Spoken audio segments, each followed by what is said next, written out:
Hello दोस्तों, स्वागत है आपका हमारे YouTube channel Abrar English classes में। और आज हम लोग देखने वाले हैं इंटरमीडिएट के स्टूडेंट्स के लिए फ्लेमिंगो प्रोच का ये पहला चैप्टर, जिसका नाम है द लास्ट लेसन। चैप्टर की समरी और इसका क्या अर्थ है और ये क्या स्टोरी है, इसके बारे में स्टडी करने वाले हैं। इस चैप्टर को इस क्लास को देखने के बाद आपकी सारी समस्याएं और जो आपको समझ में नहीं आ रहा था, ये चैप्टर बहुत अच्छे से समझ में आ जाएगा। तो वीडियो को अंत तक देखिएगा। और इसको समझने से क्या फ़ायदा होता है कि हमें जो क्वेश्चन आंसर जो इसमें आते हैं शॉर्ट टाइप के और लॉन्ग टाइप के, उनको करने में काफ़ी आसानी होती है। तो आइए बिना किसी देरी किए हुए हम लोग क्लास की तरफ चलते हैं। जैसा कि आपको स्क्रीन पर दिखाई दे रहा है, द लास्ट लेसन और रिटन बाई एल्फोंस डॉटिड। और इसके जो राइटर हैं, उन्होंने जिसने ये चैप्टर लिखा है, एल्फोंस डॉटिड हैं, और वही इस कहानी को क्या करते हैं, नरेट करते हैं। तो इसकी क्या बैकग्राउंड है, क्या इसकी पृष्ठभूमि है, आइए उसको देखते हैं। दोस्तों, लास्ट लेसन कहानी की शुरुआत फ्रेंको पर्शियन वार 1870 से होती है। यानी इसमें क्या होता है कि ये इस कहानी की जो शुरुआत है, जो जहाँ से ये चैप्टर लिया गया है, मतलब इसकी शुरुआत जो थी फ्रैंक पर्शियन वार 1870 में जब होता है, तो वहाँ से ये कहानी का एक छोटा अंश इसमें दिया गया है। फ्रांस के दो डिस्ट्रिक्ट एल्सोस और लॉरिन जर्मन द्वारा कब्जा कर लिया जाता है। इसमें क्या होता है कि जो फ्रांस के जो दो डिस्ट्रिक्ट होते हैं, एल्सस और लॉरिन, इस पर क्या होता है, जर्मन का कब्जा हो जाता है। और फिर यहाँ पे क्या होता है कि जर्मन लैंग्वेज फ्रेंच लोगों पर ज़बरदस्ती थोप दी जाती है। इसमें ये होता है कि जैसे कोई भी स्टेट जब किसी पे कब्जा करता है, तो अपना कल्चर, अपनी भाषा उस पर ज़बरदस्ती वो थोपने का प्रयास करता है। ठीक वैसे ही जर्मन भी फ्रांसीसी जो होते हैं उन पर करता है, जो वहाँ के लोग होते हैं, जो बोलने वाले होते हैं उस लैंग्वेज पर। तो ये तो इसकी पृष्ठभूमि है। तो आगे दोस्तों देखो, इसकी जो शॉर्ट समरी है, वो किस तरीके से चैप्टर में क्या क्या चीज़ें दिया गया, उसके बारे में हम लोग अब इसमें स्टडी करने वाले हैं। अब इसमें क्या होता है कि ये एक फ्रेंज नाम का एक लड़का होता है, तो वो स्कूल में पढ़ने वाला होता है। तो अब वहाँ से शुरुआत होती है। राइटर जो नरेट करते हैं वो ये बताते हैं, ये एल्सस में किसी भी समान दिन की तरह था। मतलब यहाँ पे जो राइटर हैं वो बताते हैं कि एल्सस जो एक डिस्ट्रिक्ट है, वो किसी भी समान दिन की तरह ही था, जैसे और दिन होते हैं। मतलब एक दिन से इसकी शुरुआत कराते हैं वो। लेकिन फ्रेंच उस दिन स्कूल के लिए लेट हो चुका होता है। जैसे फ्रेंच जो है, जो रोज़ाना स्कूल जाता है, तो नॉर्मली वो अपने यूजुअल टाइम से क्या होता है, लेट हो जाता है। अपने रास्ते में वह उन चीज़ों के बारे में सोच रहा था जो वह स्कूल जाने के बजाय कर सकता था। तो वो लेट हो जाता, तो वो जो स्कूल नहीं जाता था, जो चीज़ें वो करता था उनके बारे में क्या करता है, वो फ्रेंच जो है सोचता है। जैसे पक्षियों को जंगल में देखना, या फिर सोल्जर्स जो होते हैं उनकी ड्रिलिंग का मतलब होता है हमारा अभ्यास करते हुए देखना। मतलब वो क्या काम करता था, स्कूल में तो जाता नहीं था, तो इस तरीके से वो ऐसी चीज़ों को देखता था, पक्षियों को जंगल में देखना, या फिर जो सैनिक जो होते थे वो अभ्यास करते थे उनको देखना। वह स्कूल जाने से डर रहा था, क्योंकि वह जानता था कि उसके शिक्षक एम हेमल, उसके शिक्षक कौन होते हैं, एम हेमल, जो पार्टिसिपल पर सवाल पूछेंगे। पार्टिसिपल जो ग्रामर में होता है एक चैप्टर, तो वहाँ पे क्या होता है, उनको जो होमवर्क दिया जाता है, किसके लिए, फ्रेंच के लिए। तो उसको डर होता है कि उन्होंने पिछले दिन पढ़ाया था, तो अब उससे वो सवाल करेंगे। इस तरीके से क्या होता है कि वो सवालों का उसे डर होता है। जब वह टाउन हॉल के पास से गुजरा, तो उसने बुलेटिन बोर्ड के सामने भीड़ देखी। उसने क्या किया, जब वो टाउन हॉल से जब वो जा रहा था, तो उसने वहाँ पे बहुत सारी भीड़ देखी। बुलेटिन बोर्ड वो होता था जहाँ पे सूचना आदान प्रदान जो है की जाती हैं, वहाँ पे। अब बुलेटिन बोर्ड को पढ़ने वाले लोहार जो होता है, और ये बैचलर जो होता है, उसने उससे कहा कि इतनी जल्दी मत जाओ। यानी जो लोग होते हैं वो पढ़ रहे होते हैं, क्योंकि फ्रेंच होता है वो लेट पहले से ही होता है। तो वो क्या होता है कि वो वहाँ पे गुजर रहा होता है, तो वो कहते हैं कि आप इतनी जल्दी मत जाओ, तुम अपने स्कूल समय से पहुँच जाओगे, तुम अपने स्कूल क्या होगा, समय से पहुँच जाओगे। फ्रेंच ने सोचा कि भैया उनका मजाक उड़ा रहे हैं। तो वो जैसे कई बार लेट होता है, तो कोई कुछ क्रिटिसाइज़ करता है, तो लोग सोचते हैं, मतलब वो हर कोई सोचता है कि वो मेरी मजाक बना रहा है। तो वो वैसे ही ठीक फ्रेंच भी ये सोचता है कि ये लोग मेरी क्या कर रहे हैं, मजाक बना रहे हैं। आगे है इसमें, आमतौर पर छात्रों द्वारा एक साथ पाठ दोहराने, टेबल खोलने और बंद करने और अन्य आवाज़ों के कारण स्कूल में बहुत शोर शराबा होता है।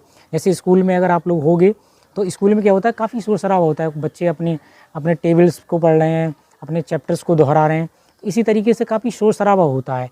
लेकिन उस दिन जब फ्रेंच स्कूल पहुंचा, तो सब कुछ बिल्कुल शांत था। मतलब जैसे पहले बिल्कुल शांत था, कोई भी किसी तरीके का शोर शराबा नहीं था, और वह किसी को बिना देखे अपनी सीट पर नहीं जा सका। अब वहाँ पे क्या होता है कि वो सोचता है कि चुपचाप मैं जाके अपने लेट हो गया हूँ, तो सीट पर जाके बैठ जाऊँगा, लेकिन वो अपनी सीट पर नहीं पहुँच पाता है। आगे फ्रेंच अपनी सीट पर जाने के लिए बहुत भयभीत था, मतलब बहुत डरा हुआ था। वो सोचता है कि मैं यार सीट पे अपनी जाऊँ कि नहीं जाऊँ, काफ़ी उसे डर भी होता है। तो बहुत भयभीत था क्योंकि उसने सोचा कि वह एम हैमल जो होते हैं उसके वो टीचर होते हैं, द्वारा उसे क्या किया जाएगा, डांटा जाएगा। लेकिन जब उसने कक्षा में प्रवेश किया तो हैमल ने उसे अपनी सीट पर बैठने के लिए कहा।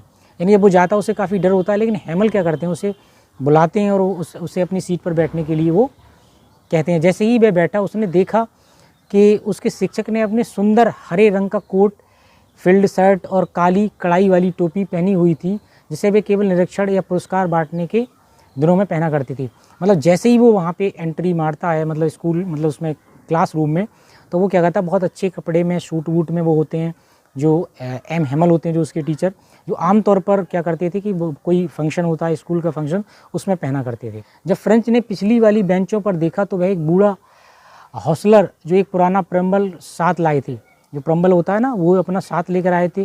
पूर्व मेयर, पोस्ट मास्टर और कई अन्य लोग बैठे थे। यानी जब वो पीछे गया तो पीछे वाली बेंचों पे ये लोग जो है सारे बैठे हुए होते हैं।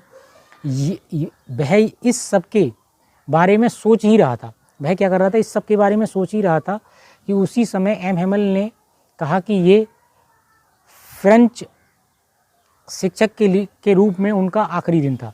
फिर वो अपने बारे में बताते हैं कि भाई वो सारी बातें बैठकर जब बैठ जाता तो सोचता है, तो फिर वो शिक्षक कहते हैं कि ये उनके फ्रेंच शिक्षक के रूप में ये उनका सिर्फ और सिर्फ आखिरी दिन है। उन्होंने बताया कि बर्लिन से नया एक आदेश आया है और अब एल्सस और लॉरेन स्कूल में केवल जर्मन भाषा ही पढ़ाई जाएगी। ये मिसप्रिंट हो गया थोड़ा सा, यानी जर्मन भाषा ही क्या करी जाएगी, अब पढ़ाई जाएगी। तो अब होता क्या है कि वो बताते हैं, मतलब जो एम हैमल हैं बताते हैं कि जो बर्लिन है, बर्लिन से ये आदेश आया है, ये ऑर्डर आया है कि जो फ्रांस के जो लॉल्सेस और लॉरेन जो डिस्ट्रिक्ट हैं उनमें केवल आज से जर्मन लैंग्वेज पढ़ाई जाएगी और ये आपका क्या है, लास्ट लेसन है फ्रेंच लैंग्वेज का। और उन्होंने ये भी बताया, मतलब हैमल ने ये भी बताया कि उसके जो जर्मन के जो नए अध्यापक हैं या नए टीचर हैं वो कल आने वाले हैं। फ्रेंच ये सुनकर काफ़ी हैरान हुआ, वो काफ़ी दुखी होता है। अब वो सोचता है यार मैंने कुछ भी नहीं सीखा, ये तमाम चीज़ों से काफ़ी पछतावा होता है। जब उसे समझ में आया कि हर कोई टाउन हॉल में इस नए आदेश के बारे में ही पढ़ रहा था, तब उसको समझ में आया कि इतनी भीड़ जो उस पर बुलेटिन बोर्ड पर इतनी भीड़ थी वो क्यों थी, तो सब शायद उसी के बारे में पढ़ रहे थे। तब उसको समझ में आता है आगे। तब एम हैमल ने उसे बताया कि भैया उसे डांटने नहीं, मतलब डांटने वाले नहीं है, मतलब उसको डांटेंगे नहीं, क्योंकि वे जानते थे कि एल्सस में लोग हमेशा सीखने को कल पर टालते रहते हैं। मतलब क्या करते हैं कि जो एल्सस के लोग हैं वो ये कहते हैं कि हम कल सीख जाएंगे, परसों सीख जाएंगे, ये उसी पे टालते रहते हैं। उन्हें इसके लिए खुद दोषी मानना होगा। उन्हें क्या करना होगा, इसके लिए खुद ही जो है दोषी मानना होगा। ताकि पर्शियाई लोग हमसे इस बारे में सवाल करेंगे कि हम खुद को फ्रेंच जो है कैसे कह सकते हैं। यानी उन्होंने कहा जो पर्शियाई लोग हैं वो हमसे ये सवाल करेंगे कि हम अपने आप को फ्रेंच कैसे कह सकते हैं। जब हम अपनी भाषा नहीं आती, हम अपना कल्चर नहीं आता, तो वो कैसे बोलेंगे कि भाई ये आप लोग जो है फ्रेंच लोग हो, जब हम अपनी भाषा को सही ढंग से बोल लिया लिख भी नहीं सकते। मतलब साफ सी बात है कि अपनी भाषा को नहीं जानते, तो हमें अपनी भाषा जो है, हमारी जो नेटिव लैंग्वेज है, उसको हमें अच्छे से पढ़ना चाहिए, उससे हमें लगाव रखना चाहिए। तब उन्होंने कहा कि इसमें फ्रेंच के माता पिता एवं खुद एम हैमल का भी दोष है। तो वो क्या बताते हैं कि इसमें जो नहीं सीखे हैं, तो इसमें एम हैमल खुद और उसके जो फ्रेंच के जो माता पिता हैं उनका ही इसमें क्या है, दोष है। क्योंकि उनके जो माता पिता होते हैं फ्रेंच के, वो उसे पैसे कमाने के चक्कर में उसे मील में मतलब भेज देते हैं, और एम हैमल भी क्या करते हैं, अपने जो उनका बगीचा होता है फूलों का, उसमें पानी लगाने के लिए भेज देते हैं बजाय स्टडी के। ये सब चीज़ें होती हैं। इससे क्या होता है कि वो इसमें अपना ही दोष मानते हैं, क्योंकि उन्होंने उस अन्य क्योंकि उन्होंने अन्य चीज़ों करने के लिए भेजा था। अब उसे पढ़ना चाहिए था, लेकिन उसे क्या करना चाहिए, तब उसे पढ़ना चाहिए था। फिर उन्होंने अपनी स्पष्टता और तर्क के लिए फ्रेंच भाषा की प्रशंसा की। फिर क्या होता है कि वो फ्रेंच भाषा की क्या करते हैं, तारीफ़ करते हैं। क्या करते हैं, वो फ्रेंच भाषा की तारीफ़ करते हैं। अब वो तारीफ़ में करते हैं भाषा के महत्वपूर्ण के बारे में बात करते हैं कि कितनी महत्वपूर्ण है, कितनी उपयोगी है, कितनी इंपॉर्टेंस है। उन्होंने कहा कि गुलाम लोगों के लिए भाषा एक चाबी के समान है। यानी गुलाम लोग जो होते हैं उनके लिए भाषा क्या है, एक चाबी के समान है, एक की के समान है, जिसे वह अपनी स्वतंत्रता पाने के लिए इस्तेमाल कर सकते हैं। जब तक आदमी अपनी भाषा से जुड़ा रहता है, वह उसके पास अपनी आज़ादी की चाबी होती है। जब तक वो अपनी भाषा जानता है, उसके पास क्या होता है, अपनी आज़ादी की क्या होती है, चाबी होती है। उसके बाद उन्होंने व्याकरण की किताब से एक पार्ट पढ़ाना शुरू कर दिया। उसके बाद क्या करते हैं, वो एक व्याकरण की उनके पास ग्रामर की बुक होती है, एक चैप्टर उन्होंने पढ़ाना शुरू कर देते हैं। फ्रेंड्स ये देखकर आश्चर्यचकित है, उसे काफ़ी आश्चर्य होता है हो गया कि उसे ये पाठ कितने स्पष्ट रूप से समझ आ रहा था। यानी उसे ये मतलब एहसास हो जाता है, उसे ये काफ़ी होता है कि किस तरीके से अब उसे ये चैप्टर जो है समझ में आ रहे हैं। ऐसा लग रहा था कि एम हैमल चाहते हैं कि वह उस पार्ट में अपना सारा ज्ञान बांट दें। यानी वो उनका लास्ट लेसन होता है, तो बहुत ही अच्छे से, बहुत ही मन के साथ वो लोगों को पढ़ाते हैं। व्याकरण के बाद बच्चों ने नई किताबों पर लिखना शुरू कर दिया, जो उन्हें एम हैमल ने ला कर दी थी, और जिस पर बहुत खूबसूरती से फ्रांस एल्सस लिखा हुआ था। उस पर फ्रांस और एल्सस लिखा हुआ था। हर बार कोई लिखने में इतना व्यस्त था कि उन्होंने कुछ बिल्ड्स और कबूतरों पर भी ध्यान नहीं दिया।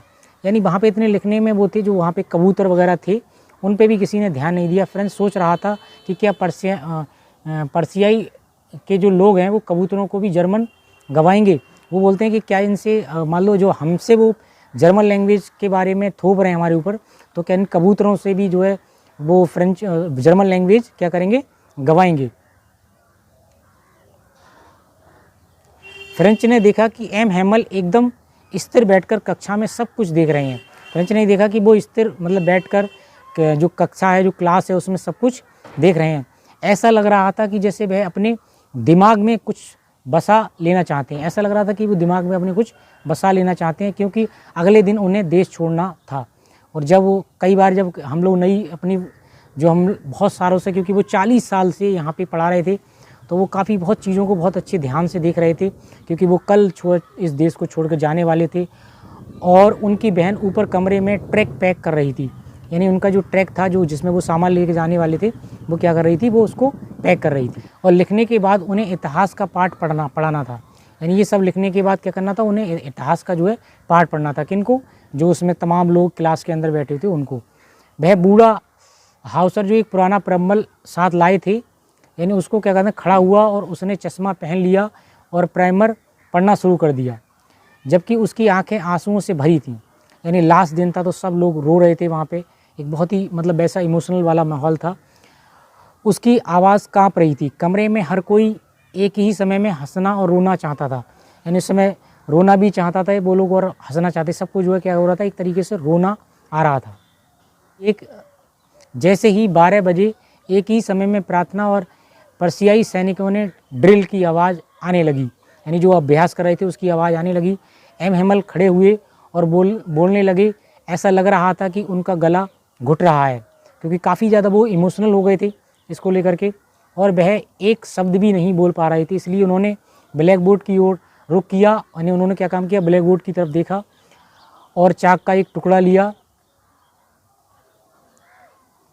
और जितना बड़ा हो सका लिखा बाइब ला फ्रांस। यानी उन्होंने क्या काम किया, चौक का एक टुकड़ा लेते हैं वो, और लिखने के बाद वो बोर्ड पर लिखते हैं, ब्लैक बोर्ड पर लिखते हैं बाइब ला फ्रांस। इसका मीन्स होता है फ्रांस जिंदाबाद, वही उस पर लिखते हैं। फिर वह दीवार के सारे झुक गए और अपने हाथ से इशारा किया कि क्लास अब जो है वो ख़त्म हो गई है और आप जा सकते हो।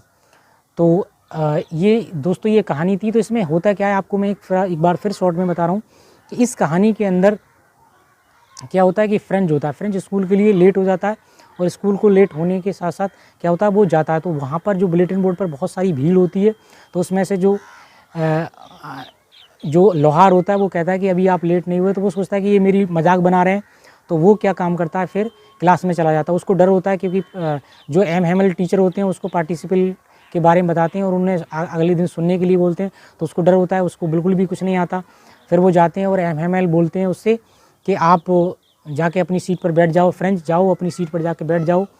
और वो अपनी सीट पर जाके बैठ जाता है, और पिछले की जो बेंचेज होती हैं वहाँ पे गांव के लोग, जो उसमें पोस्ट मास्टर भी थे और उसमें जो भी पुराने बुज़ुर्ग लोग थे, बूढ़े लोग थे, वो सारे आके वहाँ पे बैठ जाते हैं। तो इस तरीके से फ्रेंच का नंबर आता है सुनाने के लिए, लेकिन फ्रेंच जो है कन्फ्यूज हो जाता है और पहले शब्दों में भी क्या हो जाता है, वो मतलब जो है फंस जाता है। तो इस तरीके से ये कहानी होती है। फिर वो फ्रेंच लैंग्वेज के बारे में बताते हैं, उसकी तारीफ़ करते हैं कि ये बहुत लॉजिकल और बहुत अच्छी लैंग्वेज है, इसके बारे में सारी चीज़ें बताते हैं। और बताते हैं कि फ्रेंच लैंग्वेज ये दुनिया की सबसे बढ़िया लैंग्वेज है, बहुत सारी तारीफ़ इसमें करते हैं। और अंत में वो जब घड़ी में 12 बजते हैं, यानी चर्च की घड़ी में क्या होता है, जब 12 बजते हैं तो उस समय पे वो कुछ बोल तो पाते नहीं, बहुत ज़्यादा इमोशनल होते हैं, बहुत ज़्यादा लगाव होता है, क्योंकि 40 साल का उनको एक्सपीरियंस होता है। तो इस सब में क्या होता है कि फिर वो लास्ट में चौक उठाते हैं, एक चौक का एक टुकड़ा उठाते हैं और लास्ट में लिखते हैं बाय बाय ला फ्रांस। इसका मतलब होता है कि फ्रांस जिंदाबाद, ये लिखते हैं और अपना सर जो है नीचे झुका लेते हैं और बोलते हैं क्लास का टाइम ख़त्म हो गया है, यानी फिनिश हो गया है, अब आप घर जा सकते हो। तो कुल मिला के ये कहानी थी। और इसका कुल मिला के ये कंक्लूजन की अगर मैं बात करूँ तो इसका कंक्लूजन है, इस अध्याय का मुख्य विषय ये है कि लोगों को कैसे पीड़ित होते हैं जब उनकी भाषा उनसे दूर जो है ले आया जाता है, क्योंकि उनकी भाषा उनकी पहचान है, स्वतंत्रता का एक उनकी हिस्सा है। कि हमारी जो हम लोग लैंग्वेज बोलते हैं ये हमारी जो है आज़ादी का क्या है, एक हिस्सा है। पूरे अध्याय में ये देखा जाता है कि किस तरह से एल्सस के लोग इस बात को स्वीकार करने की कोशिश कर रहे हैं कि उनकी भाषा उनसे ले ली गई है। तो दोस्तों ये था हमारा चैप्टर। दोस्तों कमेंट करके आप ज़रूर बताइएगा आपको ये चैप्टर कैसा लगा। अगर ये चैप्टर आपको अच्छा लगा हो तो हमारे चैनल को जरूर सब्सक्राइब कीजिएगा। मैं इसी तरीके की वीडियो, अब नेक्स्ट वीडियो हमारे आने वाली है, इसके शॉर्ट टाइप के हम लोग क्वेश्चन देखेंगे। तो इस चैप्टर को आप इसको आसानी से, मतलब अच्छे से आप इसको देखिएगा, ताकि आपको आने वाले क्वेश्चंस की जो वीडियो है वो अच्छे से समझ में आए। मिलते हैं एक और अब शॉर्ट क्वेश्चन की वीडियो में, तब तक के लिए दोस्तों।